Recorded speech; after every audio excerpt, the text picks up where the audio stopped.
All right, in this video, we're going to talk about subqueries, and I'm going to spend a little bit of time just talking about subqueries for a few minutes here. So what is a subquery? A subquery is really two queries. It's when we use the result of one query inside another query. Okay, so when we do that, kind of like when we use a function and a function in other programming languages, we always work from the inside out. So we'll run the inner query. The inner query generally runs first.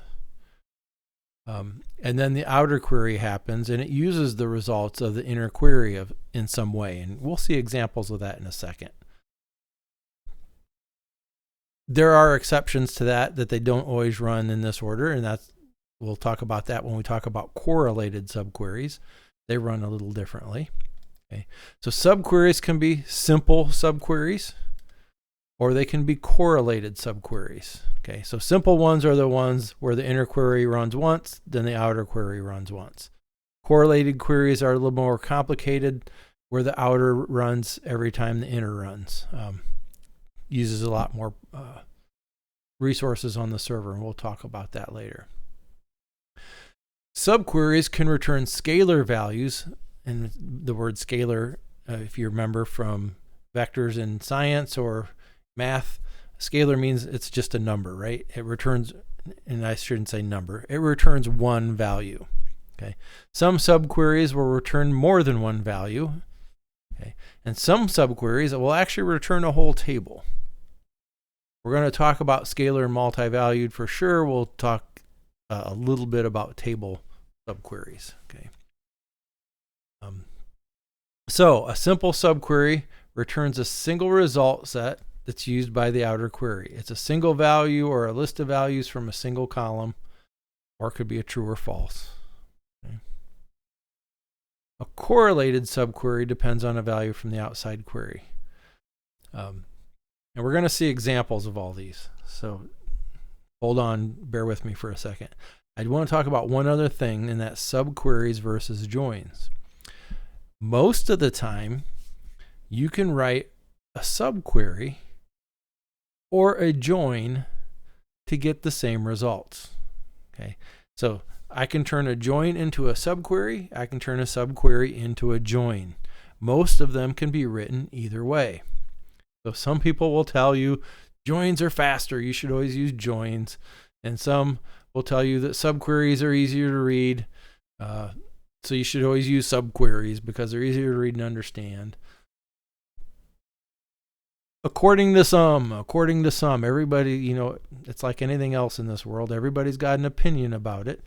What's the right one to do? Well, the right one's the one you can get done in time. If you're under a deadline and you're really good at joins, you're going to write it as a join. If you're under a deadline and you're really good at subqueries, you're probably going to write it using a subquery because it's what you know. Microsoft says there's no difference if you do them properly. Okay, but some queries will run faster as a join than they will as a subquery. For example, subqueries that check for the existence of data. If you're checking to see if there's data there, checking to see if things are not null, stuff like that, you're better off using a join. Okay, because indexes will make them faster. Now, we haven't done indexes yet, but we'll be doing indexes here in a few weeks, and you'll understand why they're faster. So the idea is that I was getting at is get it done. Get the results that you need, and then you can optimize it later. So if you write it as a subquery, later on you can go test it as a join and see if one of them runs quicker than the other. But sometimes the important thing is getting the results and getting them quickly. So let's do a subquery. Actually, I won't close that. I'll just delete it. All those notes, by the way, are in my files as always. Let's do this. I think we had a problem like this on the homework last week. It might be the exact problem. And you probably were not able to get the results. Okay. Some of you got pretty creative with it. And I think what I'm going to show you here is one of the creative ones that I saw last week. So we're going to select the sales order ID and the maximum of the total due from the sales order header table. Okay. Make sure that works. What did I do wrong?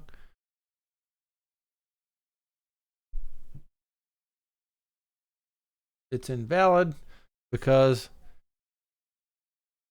that I did a max. And remember, if we do an aggregation, everything that's not an aggregate, like sales order ID, needs to be in a group by. So we'll add the group by.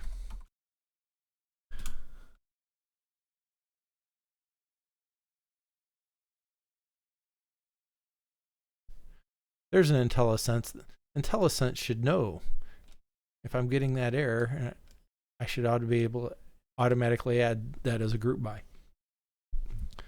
Come on, Microsoft. So there it is.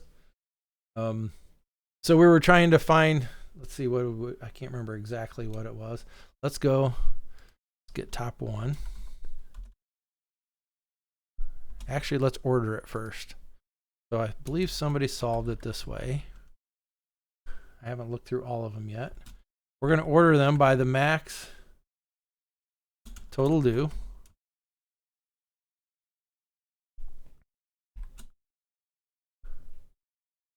So we just sorted them so we could see.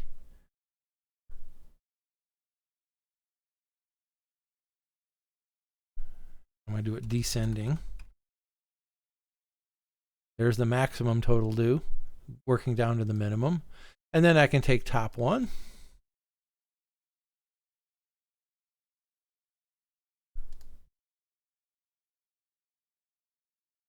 And I believe the problem was similar to something like this. Okay, so who has the most, right? It works. It works, but it's messy and inefficient. And we're doing a top end query. It's not probably the best way to do this. So let's do it a little bit different. Let's do and the problem people had last week was probably doing a where clause. So let's figure out how to do this. Let's do something different. Let's just say, let's get select the maximum of total due.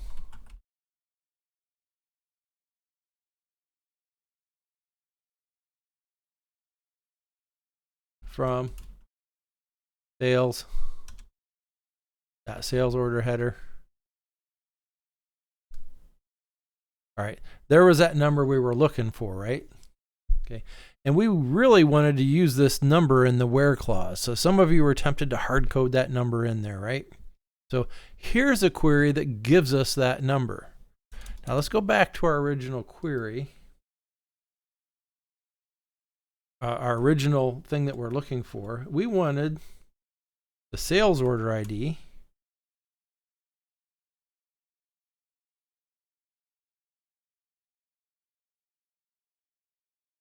and the total due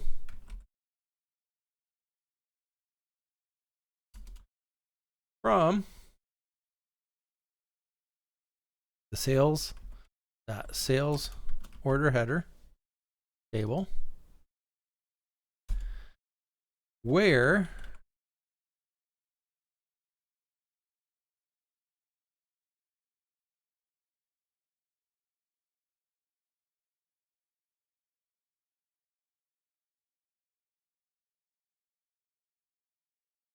the total due, excuse me, we are not max.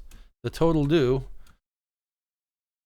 is equal to this number, 187,487.825. Okay, so we can run this query. So we ran this query to find the max total due. Now we can run this query to get the two pieces of information we wanted. Okay, so we take the results from this and we substitute the results so that in our where clause. Okay. That's the whole idea behind this. So what do we do instead here to do a subquery? We just get rid of the hard-coded number, whatever we were going to substitute inside parentheses, and I usually tab over. We do this. So where the total due is equal to the results from this query. So this is our subquery. This query will run. It'll get the results, $187,487.82.5. Okay, it'll get the results from that, and then this is the inner query. It'll do the outer query using those results. So this is called a subquery. The inner query runs, gives the results, and they're used in the outer query. So we can do it, and we get the total directly. Okay.